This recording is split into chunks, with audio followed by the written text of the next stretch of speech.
Hello, everyone, and a very, very warm welcome to ChaiNet, the agentic commerce podcast exploring how brands are building in an AI world. I'm your host, Rachit Magon. Today's conversation is a bit about hair, but also about confidence, about stigma, and about broken consumer experiences. Our guest today lost his hair early, found something that worked, hated how the industry sold it, and built Topee. So let's invite Kailash to the stage. Let's listen to his story. Let's see how this industry is placed and how is it changing. Hi, Kailash. How are you doing? Hey, Rachit.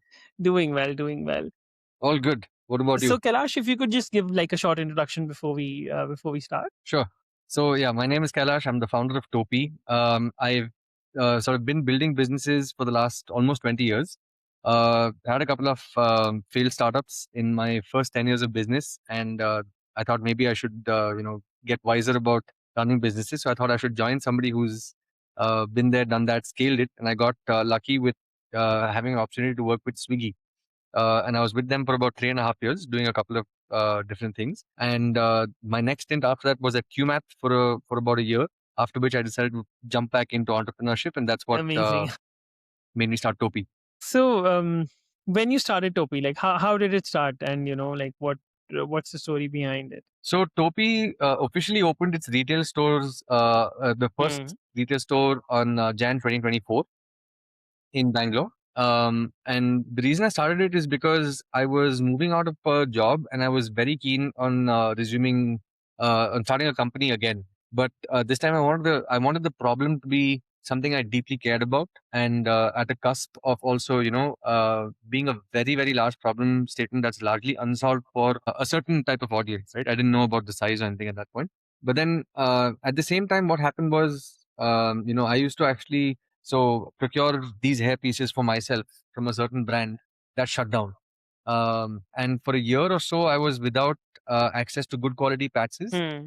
at a pretty affordable cost, what I used to buy it at. And that sort of prompted me, all of that, me leaving a job, plus looking Hmm. for a new business, plus going through a problem myself, prompted me to think about, Right. if this is a problem for me, it could be a problem for a lot of people. And Hmm. I started off with a basic landing Oh page wow! experiment. So you started with a That's landing exactly page how Topi experiment, started. not the whole. Yeah, so one of the things that I was fortunate enough to learn at Swiggy while I was at this team called Swiggy Labs was everything to do with Hmm. creating a 0 to 1 experimentation. And Right. working through like scaling it, going from 1 to 10, 10 to 100, Correct. working through uncertainty, those kind of things. So the first thing that I did was I Hmm. wanted to understand, is this really a problem for other people, or is it just a problem which is very small? So I created a landing page for free, and I spent I think between 2 or 3 thousand rupees on Facebook, and I advertised the fact that a brand like Topi exists. So it was just a threefold Right. web page which said, if this is your problem where you're bald, Hmm. uh, and this was very early mid journey days in AI. So the images that I generated were really low quality, and my wife was a graphic designer. We generated a guy who Right. had hair, and she basically removed his hair and we made an animation out of it. Yeah. So then, so that's the problem, and then this is the solution, which Hmm. is a hair patch. And if you're interested, sign up. So I thought this could be an e-commerce offering. I got about 300 leads, and I spoke to about 150 or 200 of them myself, Right. and I pitched the problem, pitched the solution.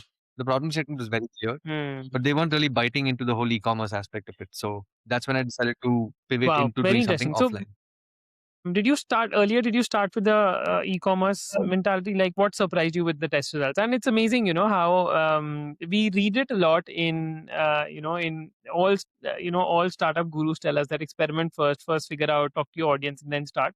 You've actually done that. While doing that, what surprised you? Like, what did you start out with, and how did the experiments actually get? What result did you get from the experiment? So I started off the experiment with a bias in retrospect, because the bias was I used to buy these Right, products via an e-commerce website, and there's a little bit of heavy lifting that goes into sort of right. getting the product ready and applying it on yourself. And I assumed that people had the same level of motivation as me to do it, and it would be a completely DIY business. It would be a little bit of an asset-light business Hmm. because you wouldn't have to go through the capex of setting up retail locations. That was the interesting bit Right. why I thought I could do an e-commerce business. But then when I spoke to people and I said, look, we can ship these to you, 30-day money back policy. You can do whatever you want with the product.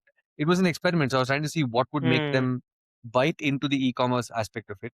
But I literally got pushback from 100% of people I spoke to saying, there is no way I see myself wearing this product on me. You have to do it. You have to give me the service. And I want to come to you every time I need to, which is on a monthly basis. And that was the writing on the wall for me. And I was like, okay, maybe this is not something that other people can do, but it's something that I did. And it was a bias in my mind. And now I got to think like a beginner and figure out Very interesting. So how to you actually started build this out with the business. bias, which got proved wrong with with this. And but honestly, Yeah.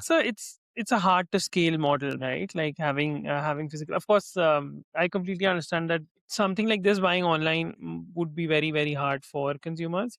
Mm, but you've been in messy industries, right? Like when you started Classic, if I'm not wrong, that was also eyewear. This is pre Lenskart days, right? Lenskart changed it. Finally, people Yeah. are somewhat buying glasses online. And now you're in again in a very messy categories. How come you've been in? Why do you keep choosing messy categories for building? I don't know if I'm none the wiser after starting Classic. And actually after I shut down Classic, I said maybe I shouldn't pick such a difficult industry the next time around. But here I go again. It's a whole bunch of challenges of its own. Um, but it is going to be a challenge to scale this. But I think what I've done differently this time is I've not been Hmm. in a super rushed mode to scale the business. Like when I started Classic, I said we have to get to 100 crores, we have to get to 100 stores, we have to Right. get to 300 stores. We don't know what the scale is going to be. And I think starting like that from day one Hmm. can really misinform a lot of your decision making process. And what I've done here is I've taken it very, very slow. And it's been 2 years now. I'm still only in one studio. I've just Right. about closed the location for the second studio because I, while I did feel the urge to move faster, it kept slowing me down and threw a lot of challenges my way at every different juncture. And I took it as a learning. And then I was like, okay, I have this Right. Rolodex. And I was like, okay, now I learned this. Now I've learned this. And now I feel ready Scale it. to sort of take this model and scale it up, either myself or through an external partnership of sorts. But I feel a lot more ready after having 2.5 years in one studio, seeing across 1,000 2,000 clients. It really really informs your understanding of the client mentality at a granular level, at a 10,000 feet level, and even informs your strategy in terms of So how do you recently, scale like this what business going forward. before scaling, like while proving this, what has been the biggest problem? I think the biggest problem, Hmm. it's changed over the last 2.5 years. Earlier, when you start a business, Correct. the brand awareness is a problem. You need people to know that you exist. You need to get them to Right. walk through the door. You're a bootstrap company. You got bills to pay. Uh, and then at that point you're worrying about, is this business even viable? Like, are there people, good enough number of people who want to buy this product from you? And then you start having these doubts. Okay, maybe you're not growing. I mean, growth has been good each, like now in retrospect, month on month. But then there could be 1 2 months where you've done like Right. 20,000 more. So then you're like, oh shit, it's plateauing. You start telling yourself like that. And then but then eventually that sort of turned into, hey, now clients are coming in and now I'm Right. getting different requirements. Earlier I was targeting only males, but now females are coming in. So I didn't know Ah. how the female product category worked because I had no experience. So how do I learn Correct. the female product category? How do we understand pricing? Where do I source good quality products from? Where do I get good quality stylists from? So it's kept morphing I'm over time. sure. One problem gets solved, another presents itself. Of That's the course, nature of yes. business. In general, it's a very, like be it any other industry, be it food, be it fashion, whatever, even medical, for example, right? It's an organized industry, right? You still you still have a couple of brands Yeah. in every domain, right? Which are market leaders, and then for every segment you have different. Um, in your case, it's a very fragmented industry, right? So as a customer, what's the most broken thing they go through before they find you? Uh, the customer journey is actually riddled with problems. If I keep it specific to hair systems, let's say a person is looking for a hair system in the market, then he's going to go to somebody, and this has been my experience, where they don't very openly speak about the different product ranges you have. At the end of the day, two hair pieces of two very different qualities and two very different Right. price points can look exactly alike, and no client is going to be able to understand in that 1 hour consultation which is which. So that's the first. Because of that opacity of understanding the product quality and pricing, it sort of encourages players to be unscrupulous to a certain extent. So they probably oversell a patch which is not worth it for a certain price, and then the client is none the wiser at that point, because only once you wear the patch Right. and you wear it for a period of say 1 to 3 months, do you understand how the hair is working for you? Do you understand how it's easy to manage? And then by the time they Correct. realize they've been duped, it's too late. That's one big problem. And the other big problem also is the, FAQ I keep getting from my clients is, whenever I see Hmm. somebody wearing a patch, I can tell. So then I have to explain to them the quality of the hair that comes up with, and it's also the quality of the styling. If both don't go hand Hmm. in glove, then it's going to be a clean giveaway. So that's the second problem, where people want to make it look natural, but they don't have access to good quality brands Hmm. or stylists who can bring that Right. output out for them. Also, do you think there's a lot of stigma attached to wearing hair patches right now? And is that like is the industry still stuck in the stigma, like a taboo industry sort of a problem, or is just like mm, there's not been a good brand in the industry yet? I think maybe stigma has morphed into privacy. It's not a stigma anymore, but it's not like I would want to popularize the fact that I'm going to a hair center Hmm. to get this done. I would never tell somebody on the phone when they call Right. me that, hey, I'm getting my hair done at this hair center. Or I wouldn't tell them I'm going here for that. And but I think what's happening is that societal acceptance is setting in. So the people who are balding are not looking at this Hmm. negatively as a taboo, saying it's a wig, I have to wear hair.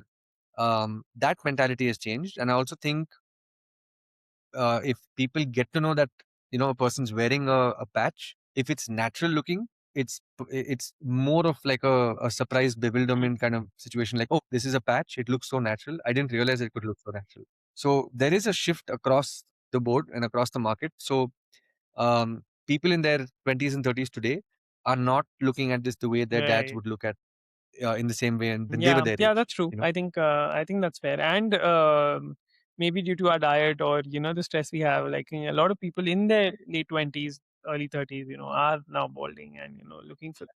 And yeah, absolutely. yeah, for a whole variety of And reasons. now these days there are also hair transplants, right? So what is the difference between a hair system versus a hair transplant? So hair transplant is a surgical process. It is a surgical procedure. So it basically entails removing your follicles from the back, which is known as the donor area, and it's transplanted into the front to recreate your hairline or to recreate, some sort of hair growth. And a hair system is a completely painless process. We don't.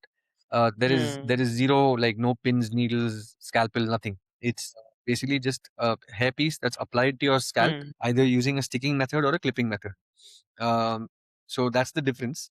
Um, uh, with the transplant, I think there are some changes that are happening where people are Right. looking at it as, oh, this is a surgical procedure. It's going to take me at least 6 months to recover. Hmm. So they are now looking for alternatives, Correct. and the hair Right. patch is one such We've seen alternative. seen a lot of memes on people going to Turkey for and the flights full of people doing getting their transplants done. Yeah, But yeah, let's talk about yeah. the customer Yeah. journey in general. So let's say someone finds you through the internet, calls you up, walks into Topi, right? What happens next? So first of all, we actually have a sit-down consultation with them, and it's a private setting. Also, Topi stores at this point are not exactly high street Okay. stores. They are actually inside a lane, which is a little away from all the hustle bustle of that particular area. And so you'd walk in, you'd meet a sales consultant who's well versed with the whole hair system pieces, the nitty-gritties of Right. what are the different kind of models that we have, different hair qualities, what is the client looking for, what is his lifestyle. So we ask you all these questions and then come to an Mm. understanding of, okay, this is the kind of patch that would work for you if you want this kind of a hairstyle, and if you have this kind of a lifestyle, right? And then we actually give them a demo. We have all of our pieces that we sell, we have them pre-cut and styled, so that when you're a lot of clients who come to us after they've been bald for about 12, 15, 20 years. So they don't even remember what they used to look like with hair, Right. or they don't have a reference photograph that we could follow. So we got to show Hmm. them the demo and understand and see what looks good on them. And Hmm. that is a very strong moment of truth for people. When they wear a demo hair patch and they say, you know what, Right. this looks more natural than I thought it would, and it's suiting me. So a lot of clients, who Hmm. are not very serious, who are Hmm. more on the fence, this is that defining moment for them. So they may even say, you know what, I'm going to go for it right now. Or they might say, I need Correct. some time to think about it because this is something I have to wrap my head around. But that Hmm. memory, that image never leaves their mind. So they would even come back to you 3 months, 6 months, 12 months later and say, you know what, I thought about it. I went elsewhere. I didn't really enjoy the experience. This looked good. I want to go Interesting. ahead and do it. Interesting. And then how do you actually end up making the hair system? Is it in house? How do you, like, once someone says that, okay, I want to go ahead with them with this, then what happens? So we actually have our own in-house manufacturing as well for males and females. But the thing is, today you get a lot of standard hair pieces of different sizes and a certain hair texture. Luckily, in our population Correct. in India, we have mostly straight black hair, which is I would say is 70 to 80% of our population. So a ready-made hair piece could work for most people, and this is sort of like a trade secret. A lot of people don't really tell the Hmm. clients that they have ready-made pieces. Right. They make it look like it's customized for them, but in the end, they actually give them a ready-made piece. So the Topi difference is that we show clients, look, Correct. your hair texture is like this, and this is a ready-made piece. This is available in your. Hmm. You can do the process right now. It'll be done in 2 hours. Or let's say if somebody comes in with a very different requirement, it could be curly hair, it Right. could be a particular shape of a patch for whatever reason, and we don't have it available ready. So we tell them that we can actually customize it for you. It takes us Hmm. about a month, and And how that's the how does process the we follow. pricing work for hair systems? So like in your case and in your, like, with competitors, and if you compare it to like a hair transplant. So our Hmm. hair prices start at 15,000 rupees for a full Right. patch, and they can go up to 60,000 rupees. We also have full wig options. There are some people who face autoimmune diseases like alopecia, Hmm. or even chemotherapy patients. We have wig solutions for both these kind of problems. Um, in terms of competition, it's hard to say because from my own experience, I've seen people selling something what I have now priced at between 25 and Hmm. 35,000, being sold at least 60, 70,000. I have clients who have come and told me that the piece that we're selling at 50,000 is being Hmm. sold. Somebody else quoted them a lakh, and when they came over to us, they were very surprised to see the Right. same quality, and they placed the order instantly with us. So and our pricing is fixed. It's on our website. When you walk into the studio, we have these pricing placards against the quality of the patch, and we tell you exactly that this is this quality, this is this price, that is that quality, that's that price. And then we answered a whole bunch of FAQs around the hair system, how to live with it, after sales service, So those kind of things. you're right in saying that, okay, now the stigma is now changing into privacy. There is, people have started thinking about it very differently. um in the next 5 years, what do you think, like, where is this industry going? Do you think you'll ever be able to go online and automate the whole thing, like Lenskart did for glasses? No, I don't think so because I have an e-commerce enabled website for the last 2.5 years, and I've Right. not got a single e-commerce order, even by mistake. And that's a clear indicator. So this is not at all an online business. This is in every way an Right. anti 2026 business, right?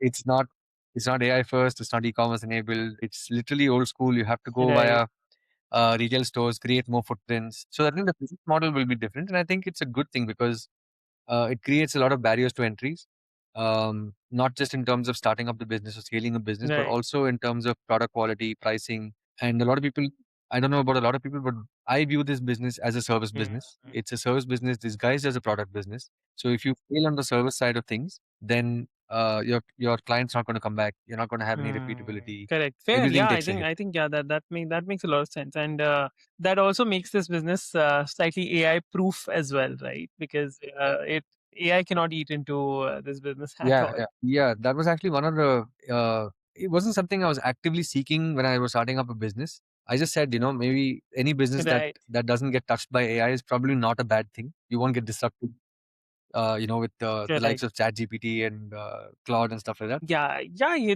But do you Awesome. use AI for any of your business operations? Um, I use AI enabled products. Like we have an ERP which we've just Right. recently tied up with. It has AI enabled in it, but not directly.